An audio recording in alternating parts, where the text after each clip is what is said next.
Tonight, you do not need to solve anything. You do not need to remember every fact, or follow every idea all the way to its edge. You do not need to stay sharply awake for any of this. You only need to rest here, just as you are, and let the night grow a little wider around you. Let your body settle more deeply into whatever is holding it now. Let the pillow do its quiet work. Let the blanket feel a little heavier, in the best possible way. Let the muscles in your face loosen. Let your shoulders sink. Let your breathing become the only thing you need to keep track of, and even that only gently. Because tonight, we are going to drift through astronomy, not in a bright, hurried, textbook way, not as if the stars are waiting for a correct answer, not as if the universe were a problem to be solved before morning. We are only going to rest beneath it for a while, and let it become what it has so often been for tired human beings across long stretches of time. A wide and patient place for the mind to soften. The sky has always had this power. Even before people knew what stars were made of. Even before telescopes, before observatories, before mathematics gave names to the motions overhead, the night sky already knew how to quiet a person. It knew how to make thoughts feel smaller without making them feel unimportant. It knew how to take the hard, bright edges off a troubled day. It knew how to widen perspective until the heart could loosen its grip on whatever had felt so urgent just a few hours before. And perhaps that is still what it does best. Because the universe is vast, yes, and strange, yes, and full of forces beyond anything the ordinary senses can grasp. But from here, from the softness of a bed, from the hush of a late room, from the little island of warmth your body makes in the dark, all of that vastness becomes gentle. Whole galaxies can collide, and still your room remains quiet. Black holes can bend time, and still your breathing can stay slow and steady. Ancient light can travel for billions of years, and all it asks of you tonight is that you listen for a little while, and then perhaps drift away before the journey is done.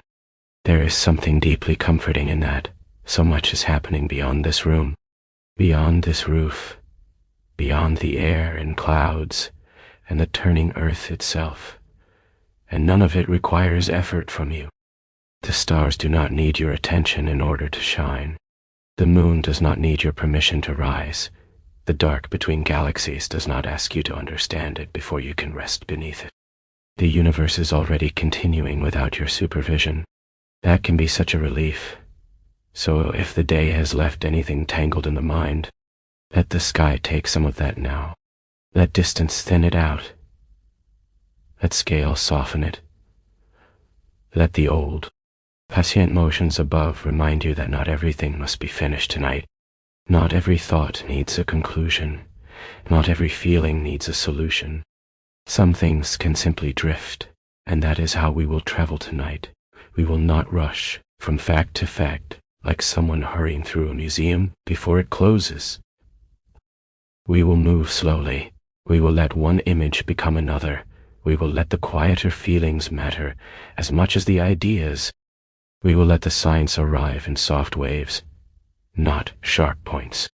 First, we will simply rest under the sky.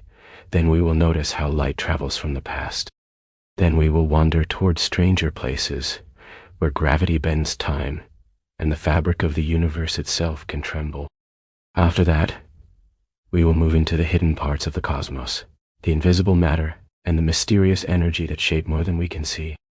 Then we will drift among galaxies, through the earliest stars, into the dust that later became planets and oceans and living bodies.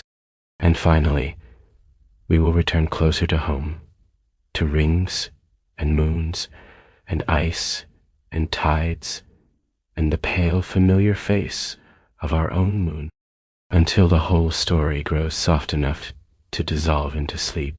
So if you are ready, imagine the sky above you now, even if you cannot see it. Imagine it stretching over rooftops, trees, roads gone quiet, sleeping animals, empty fields, harbors, apartment blocks, dark rivers, hills cooling under the late air, and far-off places where someone else may also be lying awake, listening, while the same night opens over both of you. Imagine the stars above all of it, not hard and glittering, but patient, not urgent, but steady. Little fires so far away that the mind can stop trying to reach them and simply let them exist. And above even them, more darkness. And within that darkness, room for thoughts to spread out, room for the day to recede, room for the self to become smaller in a peaceful way, like a lamp in a quiet window, like a boat on a wide black lake, like a single sleeping house under winter sky. Tonight, the universe does not come to impress you. It comes to outlast your thoughts, and somewhere in that outlasting, if the timing is kind, sleep may begin to arrive. You do not need to travel anywhere to enter the cosmos.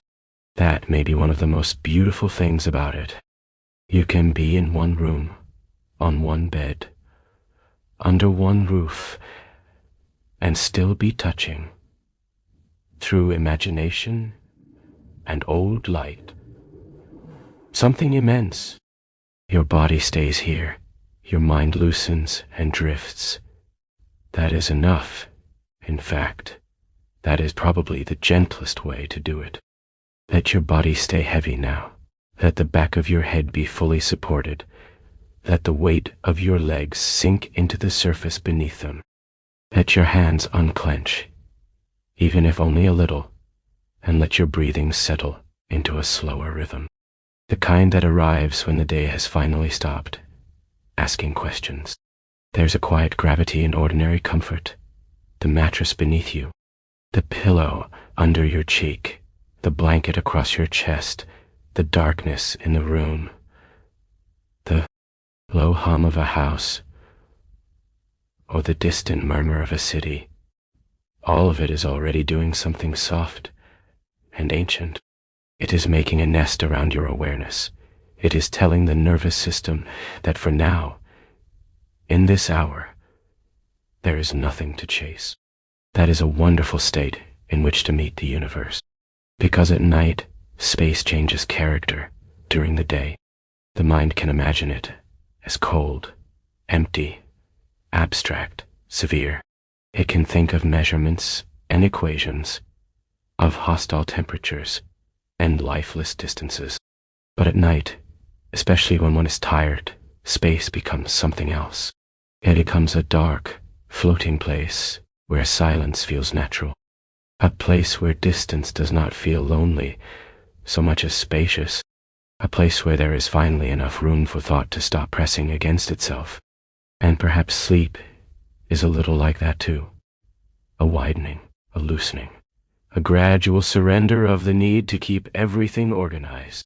So let tonight's journey be less like learning and more like floating beside a series of slow, quiet images. A star does not need to be understood in detail to soothe you. A moonlit horizon does not need to be explained before it can calm the mind. Even a black hole, from far enough away, can become simply another dark fold in the great fabric of things. That is how we will meet each wonder, not to conquer it, not to master it, only to let it pass before the mind away cloud shadows pass over hills, or reflections pass across dark water. If a sentence stays with you, let it stay. If a fact glows for a moment and then slips away, let it slip away. If you find yourself listening with one half of the mind while the other half begins to descend towards sleep, that is perfectly welcome. This is not a journey you can do incorrectly. In fact, drifting is part of the design. You might imagine that somewhere above your room, beyond the ceiling and the roof and the moving air of the night, the earth is turning.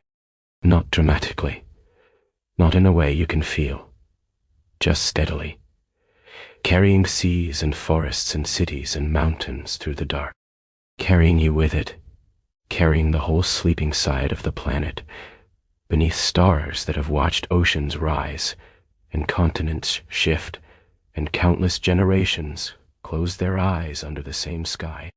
That thought alone can be enough to soften a person. You are already moving, already traveling, already part of a larger rhythm.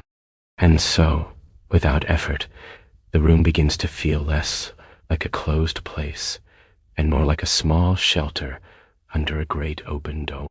The mind lifts, not in alarm, but in relief. The day falls farther away. The sky grows closer, even while remaining impossibly distant.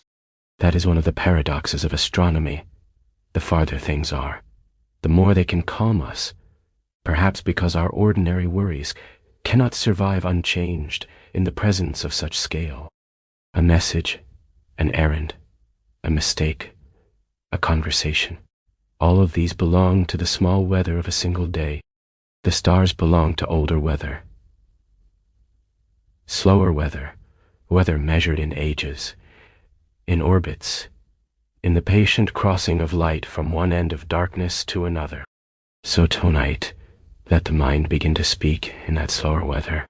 Let it think in terms of drift and distance. Let it remember that there are things in the universe that take thousands, millions, billions of years to unfold, and that therefore nothing in you needs to hurry right now. The night above is not asking anything from you. It is only there that matters more than it may first seem. Much of waking life is full of demand.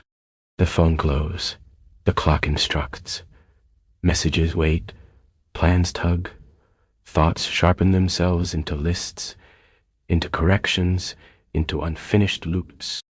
Even rest can begin to feel like another task, another thing to perform correctly. But the sky is different. The stars do not ask you to improve yourself. The moon does not ask you to be productive before it shines. The Milky Way does not require understanding in exchange for beauty. And the great dark beyond all of it does not ask you to prove you belong beneath it. It simply opens, quietly, immensely. Without urgency, there is rest in that kind of existence. Rest not because the universe is simple, but because it is indifferent in a peaceful way. It does not crowd you. It does not insist. It does not demand an immediate response. It allows you to be small without being erased. Distance helps with that. A difficult thing close at hand can overwhelm. The same thing far away can become almost ceremonial. A storm beyond the mountains is different from a storm against the glass. A wave seen from a cliff is different from a wave striking your body. And so, a supernova in a distant arm of the galaxy, or a black hole turning in darkness, or a cluster of galaxies pulled together by invisible mass, all of it becomes gentler because of where you are in relation to it. Very far, wonderfully far, far enough for awe to replace alarm, far enough for perspective to do its quiet work. So tonight, astronomy is not a field of dangers, it is a field of distances. And distance, in the right setting, can become a form of kindness. Let the sky be kind to you now. Let its scale make your thoughts lighter. Let its old patience slow the small spinning gears of the mind. There are people in every century who have looked upward for comfort, long before they looked upward for explanation. They stood in courtyards, in fields, on ship decks, in deserts, on city walls, under winter branches, by oil lamps and fireplaces and dim electric windows. And something about the stars took the pressure off being human for a little while. You can borrow that tonight.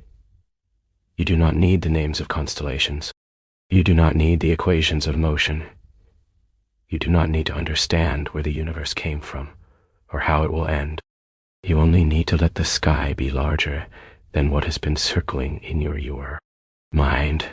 And once that feeling has settled, once you are held inside the idea of a calm and spacious universe, we can begin with one of the gentlest truths in astronomy. When you look into space, you are also looking into time. The light that reaches you is never brand new. It has always been traveling. That is one of the tender, almost dreamy truths of the night sky. The moon, so familiar that it sometimes feels like part of Earth's weather, is seen slightly in the past.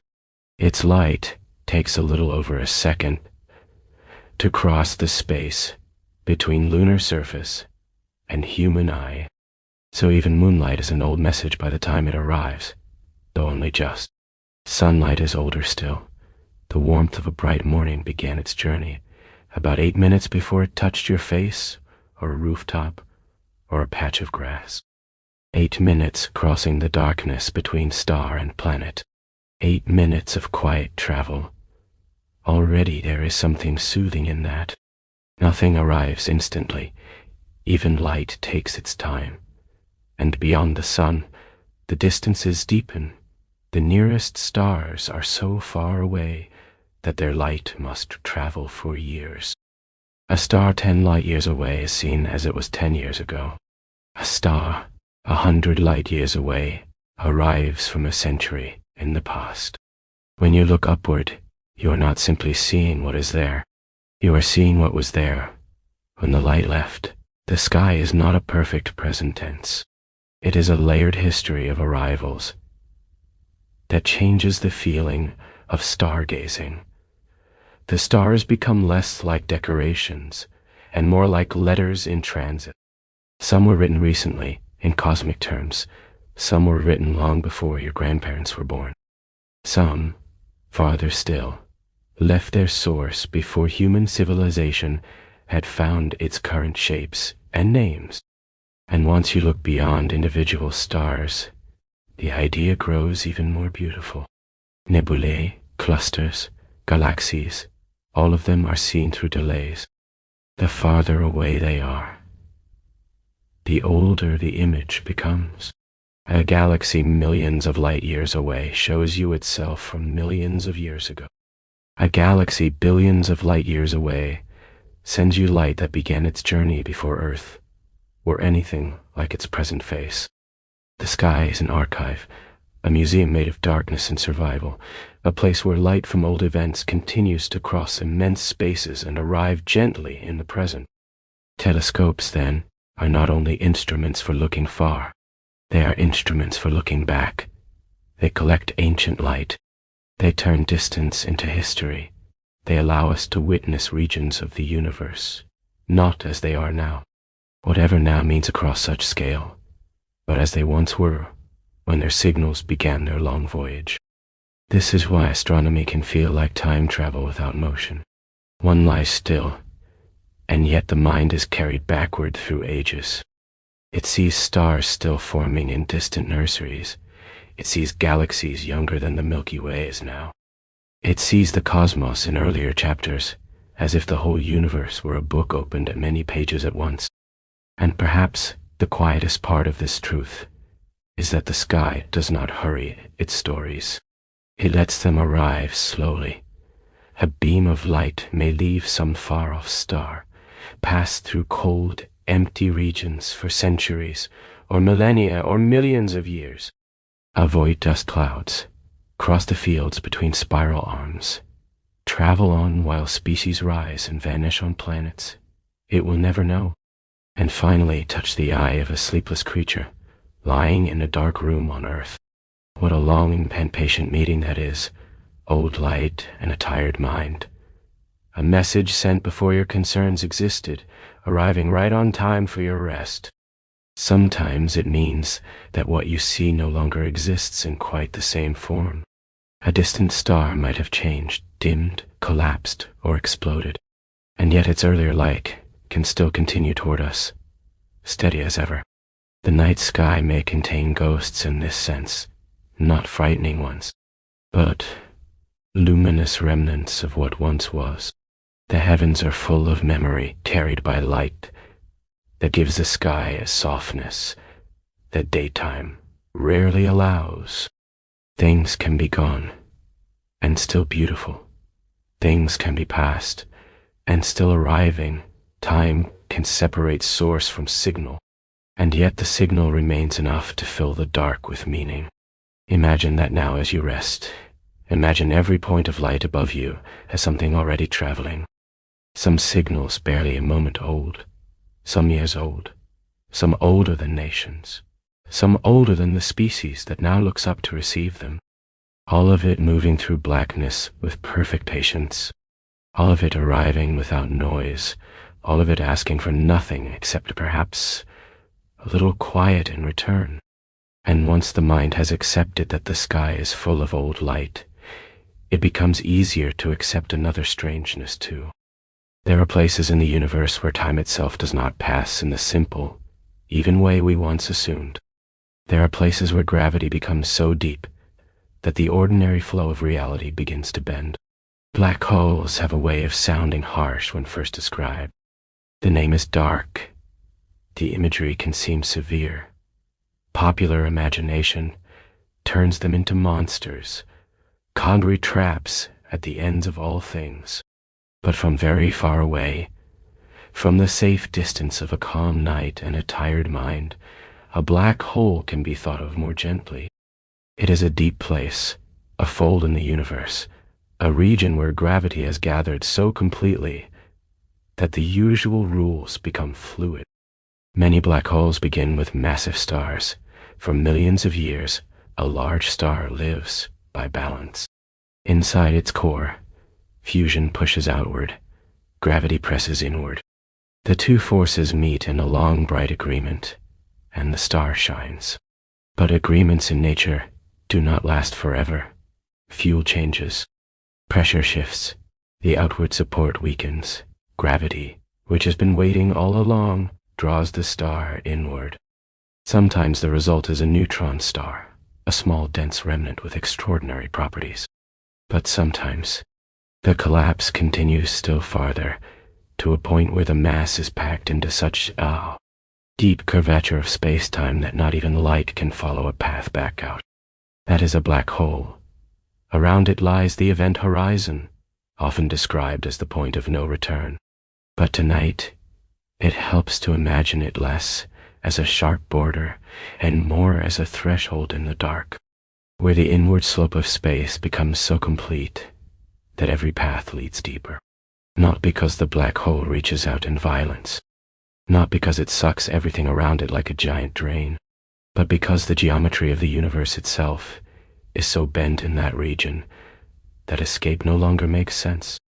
And then there is time. Einstein's great insight was that gravity is not merely a force pulling objects together. Gravity is also the shaping of space-time, where mass is large. The shape is deeper, and where the shape is deeper, time itself behaves differently.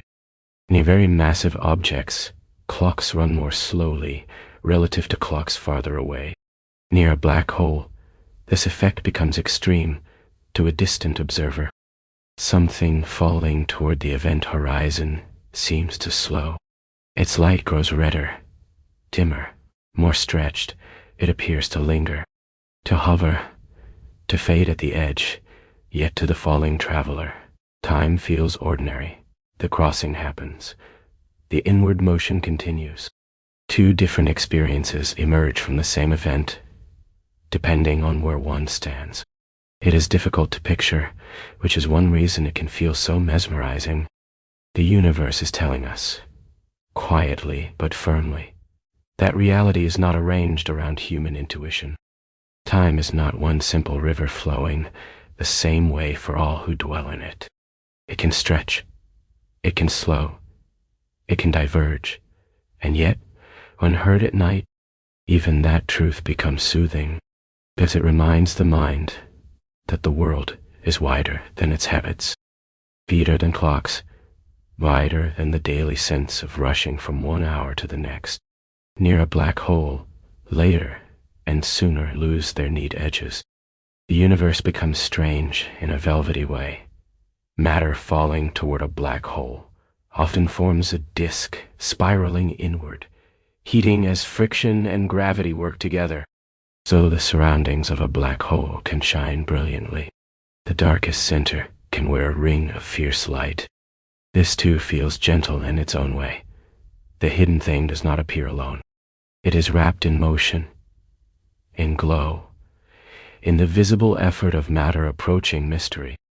A bright whirl around a dark silence, a candle ring around a well, a luminous scarf around a place no eye can enter, but you do not need to hold those images too sharply. Better to let them remain soft. Better to think of black holes as places where the universe becomes inward, where time softens, where the fabric of reality folds more deeply than it does anywhere else we can easily imagine. And from those deep folds, another kind of message can move outward. Not light this time. Something subtler, ripples, tremors, waves moving through space-time itself.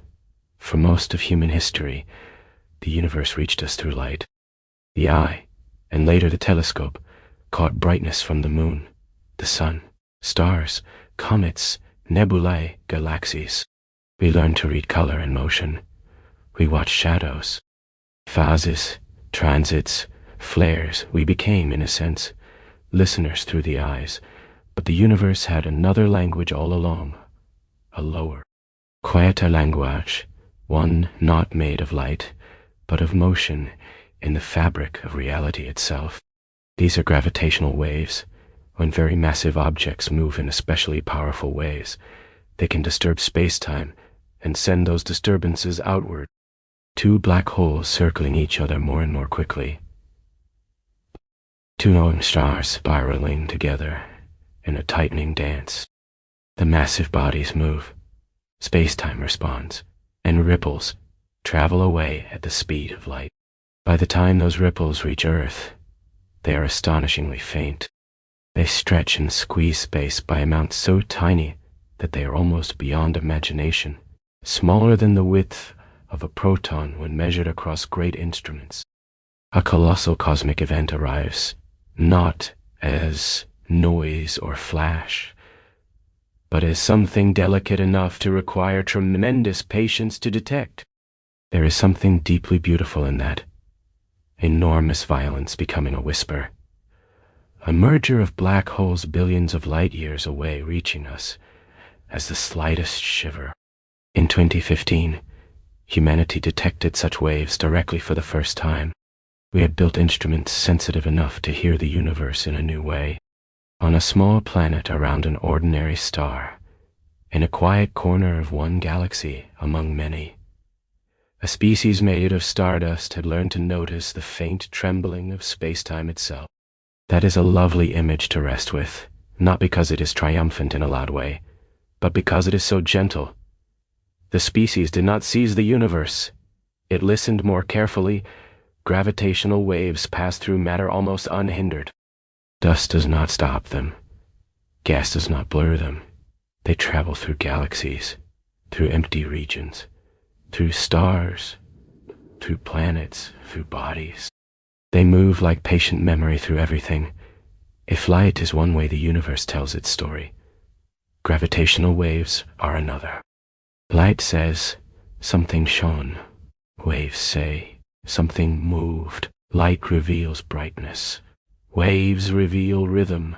Together they give the cosmos depth. And when neutron stars collide, the story becomes even richer. A neutron star is already one of the strangest things in existence. Imagine the mass of a star, like the sun compressed into a sphere, only about the size of a city. Matter packed so densely that a spoonful would outweigh mountains. Some neutron stars spin with incredible speed, sending beams of radiation out from their magnetic poles so that, if aligned the right way, they sweep past Earth like lighthouse beams. These are pulsars, cosmic, clocks whose timing can be more regular than anything nature seems to have a right to produce after such violence. When two neutron stars orbit one another, they lose energy by emitting gravitational waves. Slowly, they draw closer. The orbit tightens. They circle faster and faster, until at last they collide in one of the universe's great brief convulsions. The event sends out waves through space-time. It also releases light across many wavelengths, and in the chaos of that union, heavy elements can be forged, including precious metals later found in planets, jewelry, circuitry, and quiet household objects. A ring resting on a table may trace part of its origin to the death dance of collapsed stars. A strange inheritance, a quiet luxury born from cataclysm. And still, from here, the whole thing becomes peaceful once more, because of distance. Those collisions happen so far away that by the time their message reaches Earth, what remains is not violence, but signal. Not fear, but information. Not impact, but whisper. Imagine those waves now like rings moving outward over a black lake. At the center, something immense has happened. Far away from the center, the ring grows thinner, gentler, broader. By the time it reaches you, it is hardly more than a touch. That is often how the universe feels at night. Its biggest truths arrive as touches. And after spending time with bent time and trembling space-time, it is good to step back again, to feel the bed beneath you, to notice the room, to remember that all of this remains beautifully far away. Distance keeps the mind gentle, so let the scale widen and soften again. Picture the roof above you, above that, the air above that, the darkness beyond that, a sky scattered with old light and threaded with invisible motions. Picture the whole earth turning quietly below, carrying cities dimmed for sleep, shorelines under moonlight, deserts cooling, forests full of stillness, apartment windows gone, dark one by one. And somewhere in all that turning, you, not lost, not forgotten, simply one quiet life resting under a universe that does not need to be solved before morning. There is peace in not understanding everything. There is relief in letting mystery remain mystery. In fact, some of the most astonishing parts of the universe are astonishing precisely because we cannot yet see them directly. Most of reality, it turns out, is hidden. If you look at the night sky with your eyes alone, it is natural to think the universe is made mostly of stars. Stars are what shine. Stars puncture the darkness. Stars compose the constellations and light up the shape of the heavens for us. They are the visible part, the memorable part, the part the eye loves first. But the shining things are only a small fraction of what is there. Everything made of ordinary matter. All atoms, all planets, all clouds, seas, mountains, trees, bodies, dust, cities. Moons, rings, and stars together seems to account for only a little of the total. The rest appears in stranger forms. One of those forms is dark matter. Dark matter does not glow. It does not reflect light. It does not seem to interact with ordinary matter in the familiar ways. And yet its gravity is unmistakable. Astronomers infer its presence because galaxies move as though they contain far more mass than the visible stars alone can explain. Stars on the outer edges of galaxies orbit too quickly. Clusters of galaxies hold together too strongly. Light passing through space bends around masses that we do not directly see. Again and again, the same conclusion emerges. There is more here than meets the eye. That might feel unsettling in another context, but here, in the dark, it can feel almost reassuring. The visible universe is not unsupported. The stars are not hanging in emptiness by themselves. Galaxies appear to live inside vast halos of unseen matter, like bright islands resting within transparent seas. The cosmos is held together by something quiet. Our own Milky Way seems to be wrapped in such a halo, far beyond the spiral arms, beyond the bright concentrations of stars and nebulae. Beyond the visible glow that photographs and diagrams make familiar, there extends a huge region of invisible mass. It outweighs the luminous part. It shapes the orbits of stars. It helps keep the galaxy intact. We live inside that hidden structure, inside something we do not see, but whose influence is constant.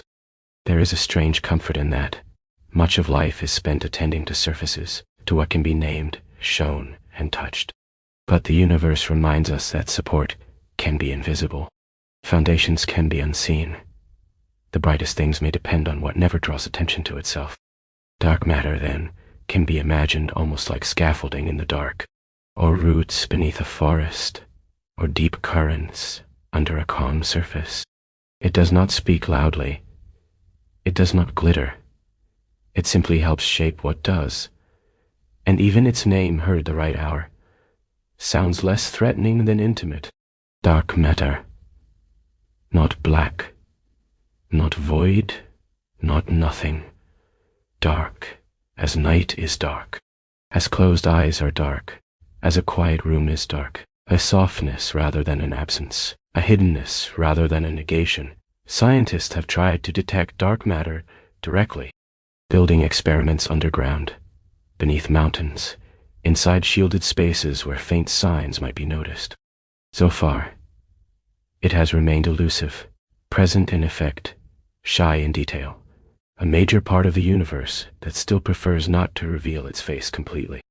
This too feels appropriate. The cosmos rarely gives up its depths all at once. It allows for long wonder. It allows for humility. It allows generations to stand in partial knowledge, held between discovery and mystery. So imagine the Milky Way now as a great wheel of stars resting inside something larger and unseen. Imagine many galaxies like it, each one turning within an invisible halo, each one luminous because of structures the eye cannot directly trace. The visible floats on the invisible. The bright rests on the hidden, and even that is not the end of the hidden story, because beyond dark matter, which helps hold structures together, there appears to be another strange ingredient in the universe, one that does almost the opposite, something that pushes the cosmos apart. For a long time, if one imagined the expanding universe at all, it seemed natural to think gravity would be slowly resisting that expansion. Galaxies move away from each other, yes, but gravity pulls. So perhaps, given enough time, the outward motion would gradually slow. That was the expectation. But when astronomers looked carefully at distant exploding stars and used them to measure the expansion of the universe, they found something startling.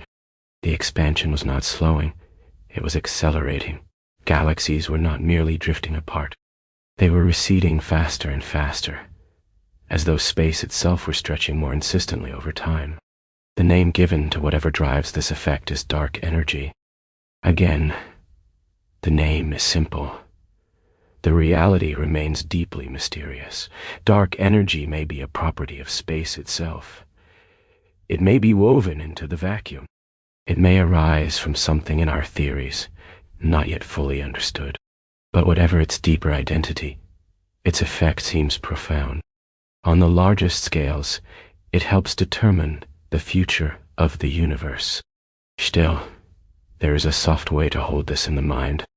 Imagine dots on the surface of rising dough. As the dough expands, the dots move away from one another, not because they are racing across the surface under their own power, but because the space between them is stretching. Now imagine that stretching becoming stronger with time. The universe widens. The distances grow. Galaxies become more separate on one level. It is a strange and lonely thought. But on another, especially now, it is peaceful. A gradual thinning, a quietening, a slow opening of the dark itself. The cosmos becoming more spacious with age. There are many possible futures hidden in this. If dark energy remains constant, the universe may continue to expand forever, growing colder, dimmer, more diffuse. Galaxies beyond our local neighborhood may eventually slip so far away that their light can no longer reach us. The far future sky may be emptier for whatever minds exist then to look upward. If dark energy changes, there are more dramatic possibilities. But tonight, there is no need to sharpen those possibilities into tension. It is enough to feel the scale of them and let that scale dissolve into mood. When the mind tries to picture trillions of years, it often stops gripping so tightly. Its own worries lose volume. That may be one of astronomy's kindest effects. It does not always comfort by saying everything is fine. Sometimes it comforts by making everything vast. Bills, deadlines, awkward conversations, unfinished plans. All the bright little pebbles of a single day can look different after a few moments spent imagining galaxies receding through expanding darkness. Not because they stop mattering entirely, but because they stop filling the whole sky of the mind. And so, instead of focusing on cosmic endings, let us keep the image gentle. Picture the universe as a wide black sea. Upon it, countless lanterns, galaxies moving apart slowly, silently, carried by the stretching of the sea itself. No panic, no rush, just widening enough that thoughts can widen too. Widening enough that the mind can loosen its hold on whatever has seemed too near. And then, before the ideas grow too large and abstract, let them soften back into shape and light, back into things the imagination can love more easily. Galaxies, spirals, faint glows, great cities of stars turning through the dark. The Milky Way feels immense because it is.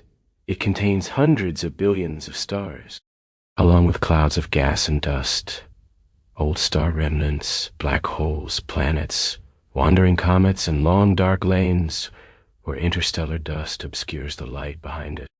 If you could step far enough outside and look back, you would see a barred spiral galaxy, its arms curving outward in broad luminous sweeps, like white smoke stirred into a whirlpool.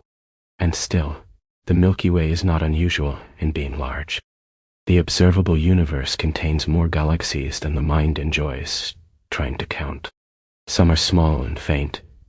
Some are giant ellipticals full of older stars. Some are lively spirals, rich with gas and blue star-forming regions. Some are stretched and distorted by gravitational encounters. Some are so diffuse that they look almost like ghost stains against the dark. For a long time, humans did not know that other galaxies were truly other galaxies. Faint smudges seen in the telescope could be imagined as nearby clouds within the Milky Way. It took careful observation and a widening of imagination to realize that those soft patches were whole stellar systems far beyond our own. Whole islands of suns at distances so large that the mind still prefers metaphor to measurement. That realization changed everything. It made the cosmos not merely large, but layered. Our galaxy became one neighborhood among uncounted others. A beautiful demotion, a gentle decentering, and galaxies, like most things in the universe, are not still. Gravity gathers them into groups and clusters. They tug on one another. They pass close enough to stretch their shapes. Spiral arms can be pulled into long streams. Gas clouds can collide and trigger new waves of star formation. Over immense periods, two galaxies may merge, not as a sudden crash of stars, but as a slow rearrangement of structure, a dance in which the stars mostly pass by one another because the spaces between them are so vast. Our own future contains such a meeting. Andromeda, the nearest large galactic neighbor, is moving toward the Milky Way. In several billion years, the two galaxies are expected to merge. Their combined shape may settle into something new, a larger galaxy born from the long interweaving of both. If beings still existed to watch the sky during that era, they might see Andromeda growing larger and brighter over countless generations, its shape becoming more dramatic across the night before the two star cities slowly folded into one. There is something almost romantic in that. Galaxies are not fixed decorations. They are living structures in slow relation. And then there are quasars. Among the brightest objects in the universe, at the centers of certain distant galaxies, supermassive black holes feed on immense amounts of gas. As matter spirals inward, It heats and radiates with such intensity that the galactic core can outshine all the stars around it. From billions of light years away, a quasar can still blaze across space, acting like a lighthouse from the young universe. Again, the cosmos gives us that paradox. The darkest engines can produce the brightest beacons, and some active galaxies send out jets, enormous streams of matter and energy launched from near their centers. These jets can extend for distances that make even galaxies look modest. Imagine a structure near the heart of a galaxy influencing regions far beyond its visible body.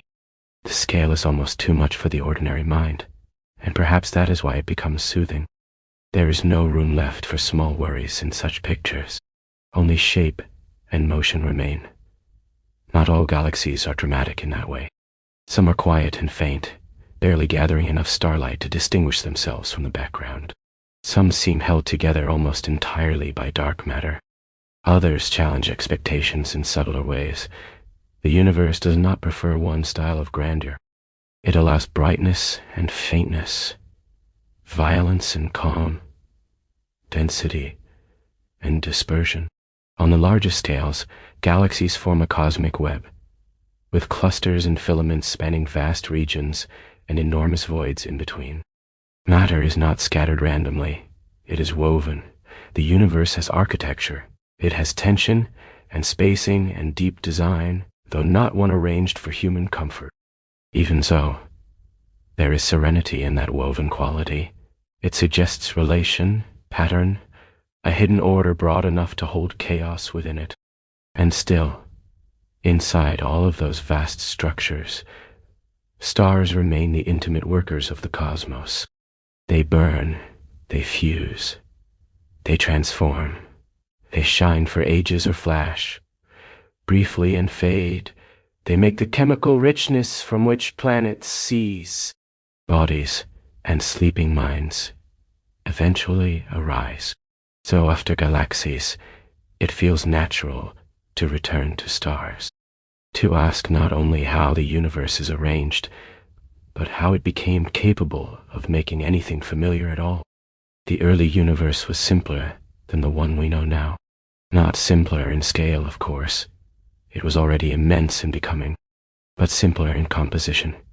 Mostly hydrogen and helium, no rocky planets, no oceans, no iron-rich blood, no calcium and bone, no golden rings or circuits, no carbon-based life.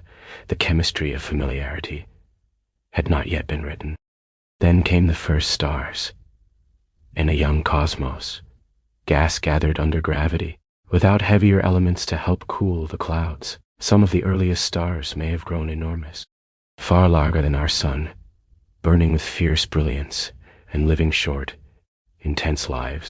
They were among the first lamps in a universe that had known long darkness. Imagine that early sky. No ancient spiral galaxies yet in their present maturity. No settled planetary systems like our own. Only vastness. Hydrogen, helium, and then these first fires, igniting.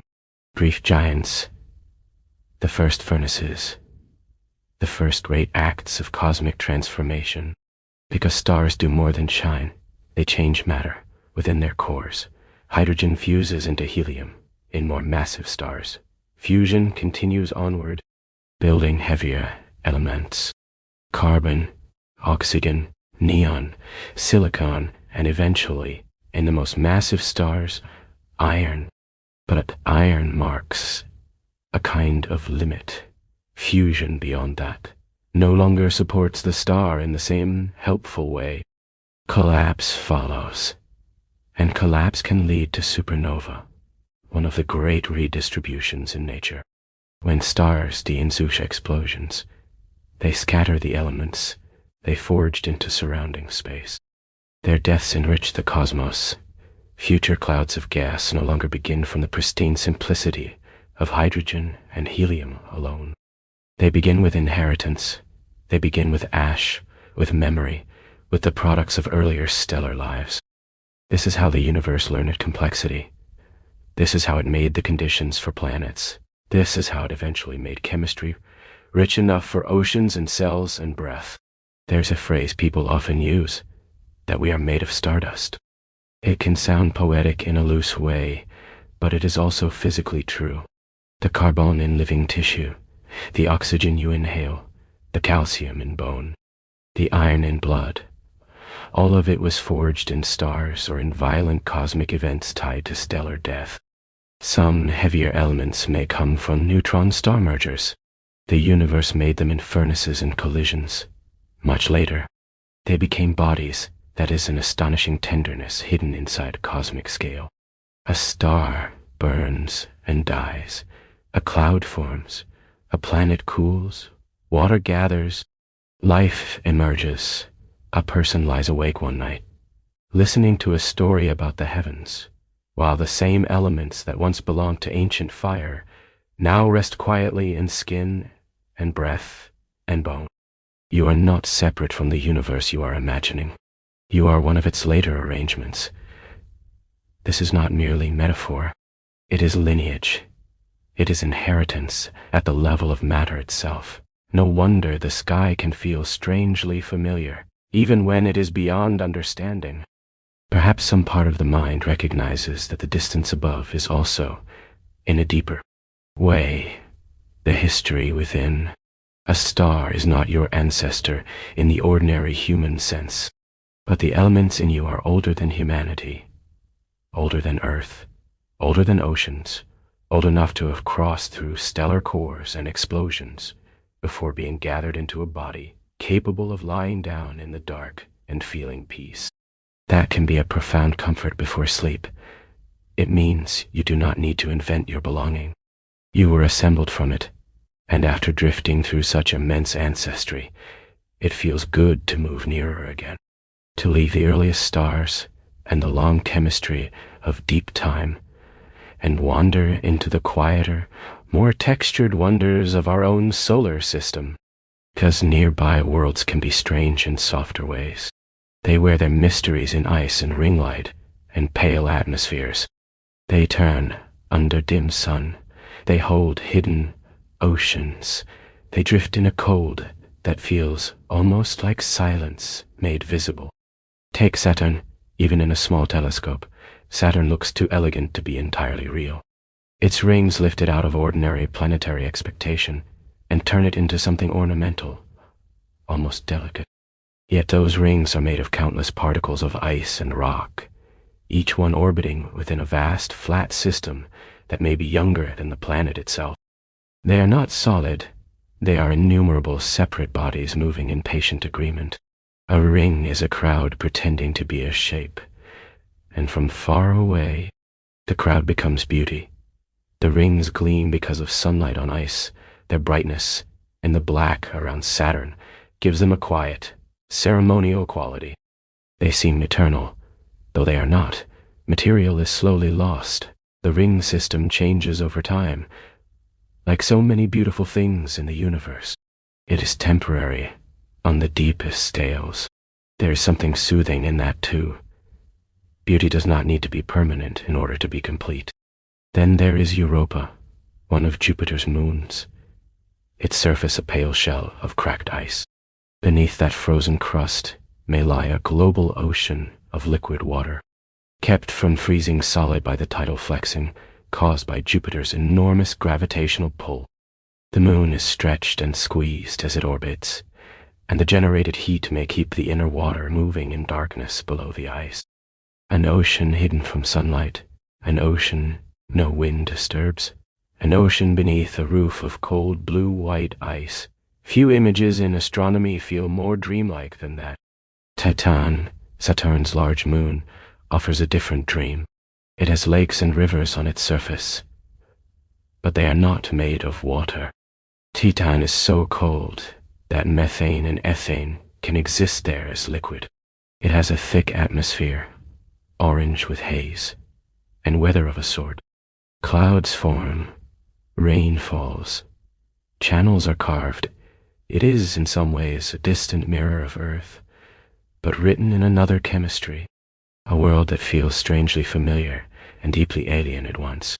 One can imagine standing there, if standing were possible, beneath a heavy amber sky, with dim sunlight filtering through haze, beside a shoreline not of water but of liquid hydrocarbon.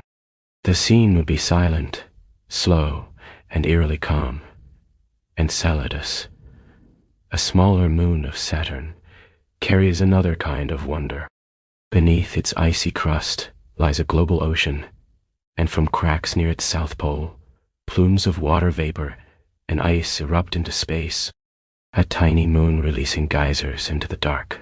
Cassini, the spacecraft that studied Saturn and its moons, flew through those plumes and found evidence of salts and organic chemistry, hints that the hidden sea below may be chemically rich. A small, bright world, venting whispers of an unseen ocean. Again, the universe prefers hidden depth. Even Pluto, long dismissed as small and remote, surprised us with its complexity. Its heart-shaped region of nitrogen ice, Sputnik Planitia, became one of the most memorable landscapes ever seen in the outer solar system. Pluto has layers of atmosphere, signs of weather, and a surface shaped by processes subtler and more alive than many expected.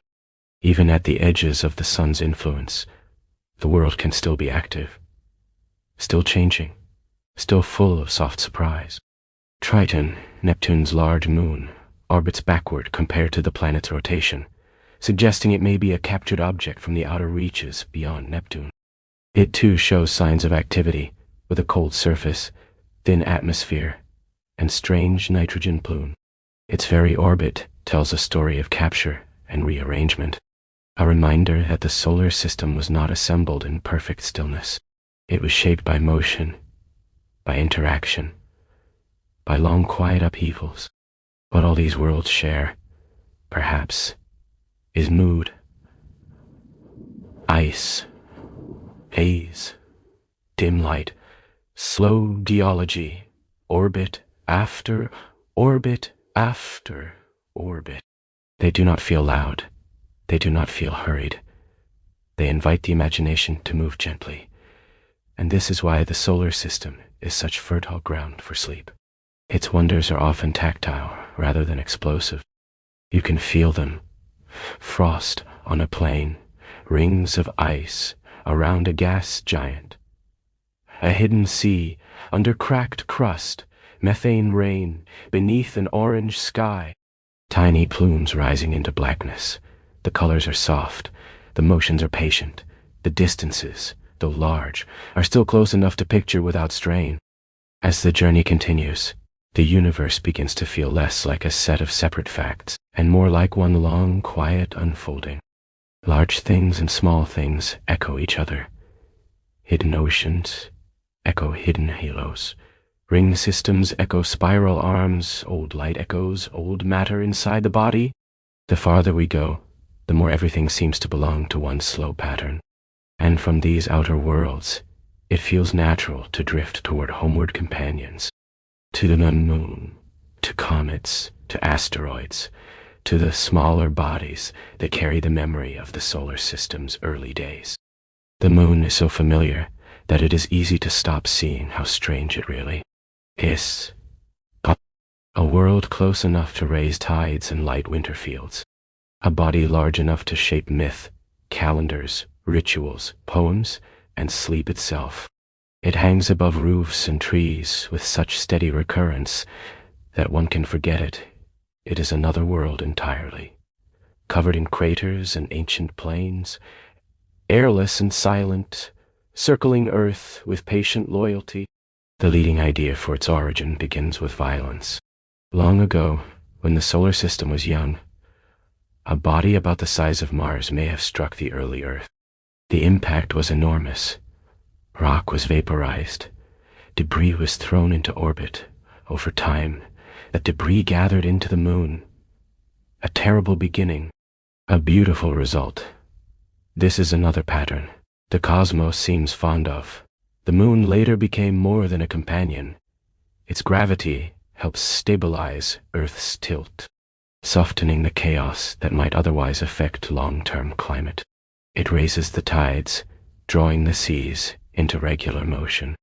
Some scientists suspect those tides mattered in the story of life, especially near coasts where repeated wetting and drying may have helped early chemistry explore possibilities. Whether or not one wishes to follow every detail of that idea, it remains true that the moon is woven into the conditions of home. Nights, tides, rhythms, seasons, all have been shaped, at least in part, by that pale body overhead. And the moon is drifting away, very slowly, by a few centimeters each year. It recedes from Earth because of tidal interactions. It is almost impossible to feel on a human timescale, and yet over immense spans it changes the Earth-Moon relationship. In the distant past, the moon was closer. It would have looked larger in the sky. Tides would have been stronger. In the distant future, total solar eclipses will no longer be possible in quite the same way. The moon will appear too small to cover the sun fully. Even familiar beauty is temporary. Even companionship changes. But perhaps that is part of its tenderness. Around Earth and beyond drift smaller bodies too, carrying old materials and old stories. Asteroids. Many of them remnants from the early solar system, orbit mostly between Mars and Jupiter, though some wander farther. They can seem like leftovers, but leftovers of creation are not unimportant. They are records, stone libraries, fragments from a time before planets had fully settled into the forms we know. Some asteroids have moons of their own, tiny companions circling lumpy rocks. Gravity, even at small scales, likes relation. A rough body can still become a center. A fragment can still gather company. Comets are among the most evocative wanderers. Far from the sun, they remain dark and frozen. But when their long orbits carry them inward, sunlight warms them. Ice sublimates, gas and dust stream away. A glowing coma forms, and tails stretch for astonishing distances, always pointing away from the sun because of solar wind and radiation. The tiny nucleus becomes surrounded by a luminous veil. A quiet object becomes briefly radiant. There is something profoundly sleep-inducing about our comet when imagined slowly enough. An old body of ice and dust, traveling in darkness for ages, then entering warmer light and briefly trailing silver mist across the black. Not racing, in the imagination, but gliding. Not dramatic, but ancient and solitary. Some scientists think comets or water-rich asteroids may have helped deliver part of Earth's water long ago. If so, then rain, rivers, seas, tears, blood, all may carry something of those early wanderers. The water in a bedside glass, the moisture in the air, the ocean pulling under moonlight, might share ancestry with icy bodies from the dark outer reaches. Again, the familiar world reveals itself as assembled from journeys. Nothing purely local, nothing isolated, everything connected by time and motion. The moonlight on a wall tonight, the tide turning somewhere in darkness, the old comet crossing inward, the asteroid holding primitive rock, all of it belongs to a solar system, still full of memory, still moving, still adjusting itself in quiet ways.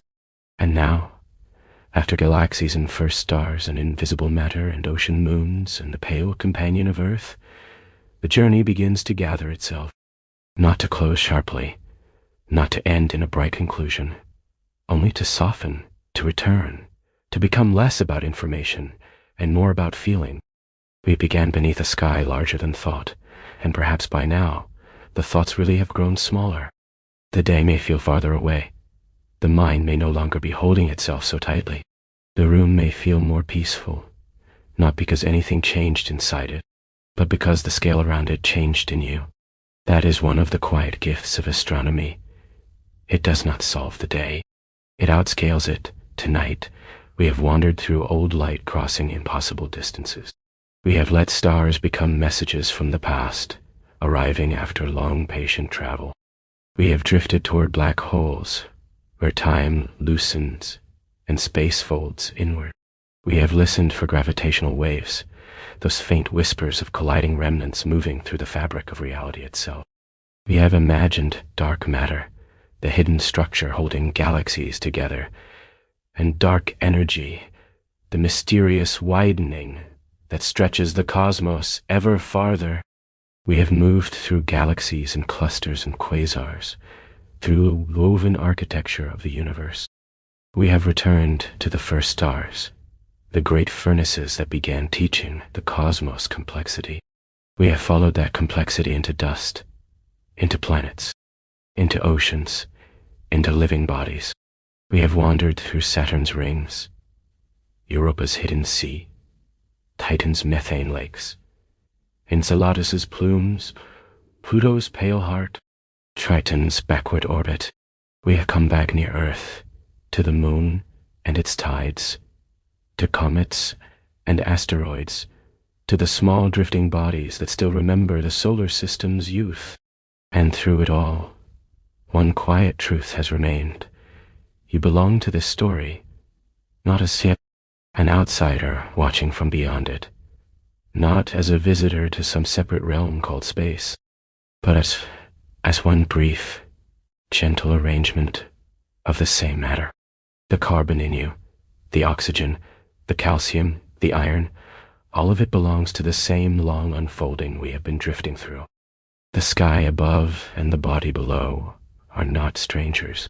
They are different chapters of one history, written at different speeds. That can be such a comforting thing to feel before sleep. It means you do not need to carry your existence alone. You are already carried by larger continuities. Stars held themselves together long enough to forge the elements. Galaxies held themselves long enough to gather worlds. Earth held itself long enough to grow oceans and atmosphere and life. Your body has held itself long enough to lie here tonight, listening. And now it can rest. The universe will continue without your vigilance.